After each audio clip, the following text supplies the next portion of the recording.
All right, welcome back.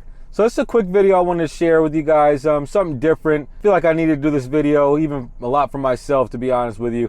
It's just a quick video on how to basically beat this summer heat.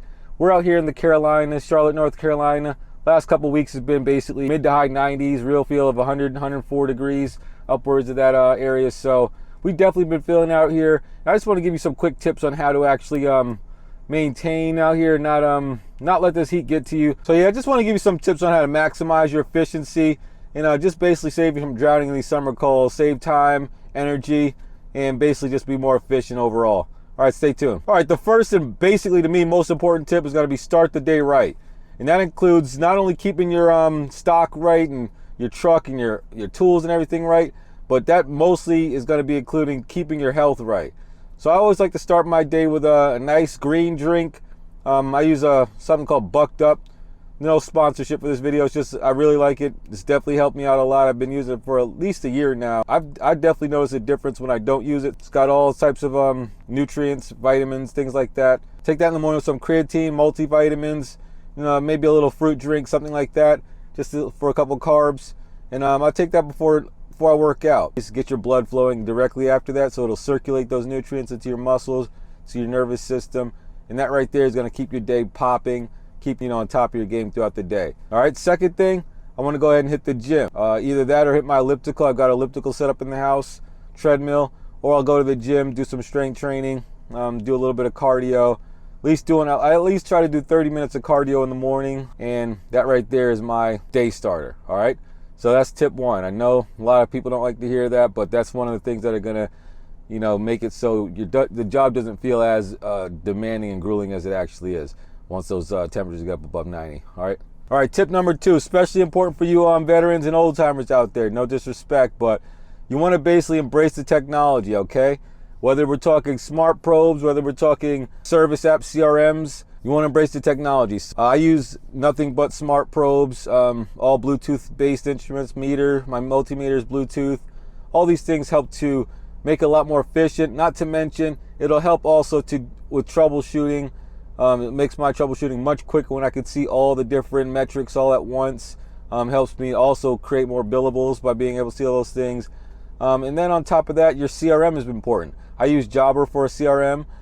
So when it comes to creating jobs quickly, managing and maintaining my jobs on the fly as I'm in between calls, driving from call to call, adding notes while I'm actually working on a call. Jobber is very efficient with that. The actual interface, the user interface, super streamlined. No need for paperwork anymore. You can create really slick quotes, invoices sent directly to the customer with a few clicks. It's super streamlined, super efficient. Tip number three, you want to streamline your routes. All right, this is another spot where Jobber really does flourish and has a strong advantage. So yeah, within the Jobber app, it'll show you all the different calls, where in the actual geographical area they are, and you can streamline and create a nice route based off of that. Yeah, super efficient, so check it out. Check out the link in the description below if you want to do a free trial. So 20% off if you use my link. All right, tip number four. Another thing I love to do as well is I like to basically go through my bag at the end of the day, clean it all out. Basically, sometimes I dump the whole thing out on the floor, make sure all the debris and dust, all the garbage is out of it, reorganize my tools, refit my tools into the pockets, keep it nice and neat. So that way, when I'm starting off my job, starting on my day the next day, all my tools are where they should be. Everything's nice placement. Pulling tools in and out makes it quick, boom, right to the point. So yeah, take care of your bag maintenance. It makes them last longer as well, and it just makes you feel a lot more clean. You don't feel as clutter-minded, and you just get through the calls a lot more enjoyably. Another thing is basically, don't be afraid to ask the customer questions on the way to the call. Give them a call, play the detective a little bit. Ask them a few questions regarding the service call that you're heading to.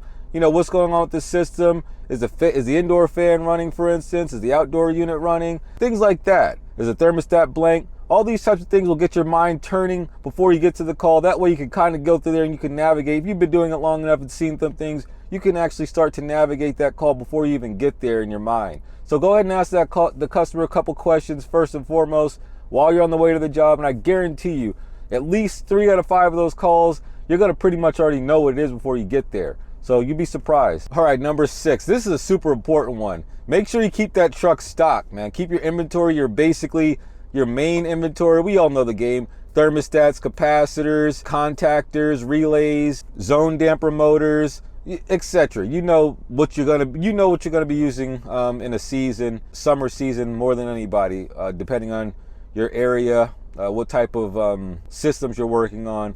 But those are the main things. Like, definitely keep all your main things on deck. I like to keep at least 3 of everything, bare minimum. You don't want to just use one on one call, then have the same exact thing on the next call. So you want to have a little bit of redundancy there. Don't just keep one of everything. Trust me, it's gonna, especially with contactors, things like that, condenser fan motors. Out here, you'll be doing, sometimes you do 2-3 condenser fan motors in a day.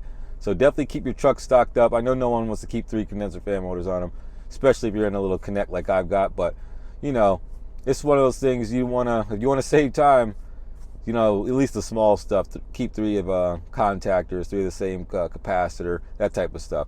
All right. All right, another important tip is learning how to prioritize calls. I know in this season when it's 95 plus out here, everybody's the main priority. Everybody needs their air fixed yesterday. We get it. But you can still prioritize within that, within that spectrum. You could ask the customer specific questions. Okay, do you have multiple systems? Is the zone where your master bedroom is actually located, is that out? Even as direct as how soon are you going to need it done? That way you can prioritize and not be so overwhelmed. You don't want to feel like, you'd be surprised. Everybody doesn't need their system fixed immediately, even though they might feel that way, even though they might come across that way. There is a little bit of leeway where you could actually organize and rearrange, even if it's within a few hours. Putting them off to the end of the day. You don't have to put them off at the, to another day, but just prioritizing your schedule so that way you're not so overwhelmed trying to please everyone. And the last but not least, that's pretty important. You'd be surprised. It sounds kind of counterproductive in this time, feast or famine type of thing, but it's pretty important, and that's knowing when to say no. No! No! No! Knowing when to turn a customer down is pretty important. If your schedule's already chock-a-block, you don't have any more room, you can't try to fit them all in, it's just going to overwhelm you, stress you out. So you got to know when to, when to be done with it, or just how to charge accordingly to where your schedule's not getting blocked up. During these peak seasons, you might need to increase your prices a bit, so you're actually not having to run as many calls. You don't have to be as busy, but you're able to still generate the similar revenue as if when you're on slower seasons. I'm sure a lot of guys already know that, but this is for the guys that might not have thought of these things. So, you want to definitely learn how to adjust that pricing model based off these peak seasons, based off this feast and famine, and it's all supply and demand at the end of the day. So nothing wrong with that. Yeah, these are just my little tips and tidbits on how to get through these stressful seasons, because I'll tell you one thing, man, this last couple of weeks has been pretty trying for me. I'm not gonna lie about it. It's been a really hot summer, probably one of the hottest summers I've actually experienced out in the Carolinas. I've been here for over 25 years, so yeah, I've seen a lot of summers out here. It's been intense, and yeah, like I said, I've just been super busy juggling my own clientele and working full time here. So yeah, I just want to go ahead and give you guys some motivation and encouragement, let you know we're all in this together, man. I'm feeling the flames out here just like everybody else, and hang in there, man. We'll be through it in another couple weeks, at least to the worst of it, and that shoulder season, the fall, is going to kind of alleviate, and we'll be back a little bit, just the famine, which I know that's a stressful summer you guys as well. I mean, on the revenue side. So maybe we'll basically do another video on that then. So until then, stay tuned. We'll see you on the next one. Thanks for watching. Click the link in the comments to get your free trial of Jobber today.